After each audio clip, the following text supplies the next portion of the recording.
കിടങ്ങൂർ കാവുംപാടം കൊടുങ്ങല്ലൂർ ഭഗവതി ദേവസ്ഥാനത്തിലെ 8ാമത് പ്രതിഷ്ഠാ വാർഷിക മഹോത്സവത്തോടനുബന്ധിച്ച് നടന്ന പുറക്കളം ഗുരുതി ഭക്തിസാന്ദ്രമായി. പ്രതിഷ്ഠാ വാർഷികത്തോടനുബന്ധിച്ച് പൊങ്കാല സമർപ്പണവും ഭക്തിയാദരപൂർവ്വം നടന്നു.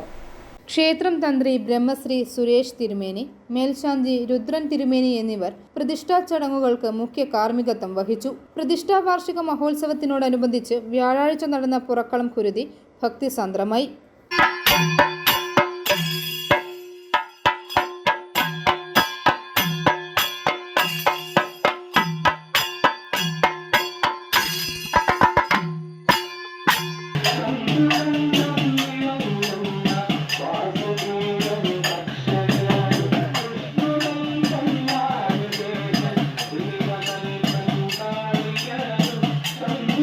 കൊടുങ്ങല്ലൂർ ശ്രീഭദ്രയും ഭുവനേശ്വരിയും ഒരേ ശ്രീകോവിലിൽ സ്ഥിതി ചെയ്യുന്ന അപൂർവം ക്ഷേത്രങ്ങളിൽ ഒന്നാണ് കിടങ്ങൂർ കാവുംപാടം കൊടുങ്ങല്ലൂർ ഭഗവതി ദേവീസ്ഥാനം. വിശേഷാൽ പൂജ, പൊങ്കാല സമർപ്പണം, കലശം, അഷ്ടദ്രവ്യ ഗണപതി ഹോമം, വിശേഷാൽ പൂജ, സർപ്പത്തിന് 100 പാലും പ്രസാദഊട്ട് എന്നീ ചടങ്ങുകൾ നടന്നു. നൂറുകണക്കിന് ഭക്തജനങ്ങളാണ് ക്ഷേത്ര ചടങ്ങുകളിൽ പങ്കാളികളായത്.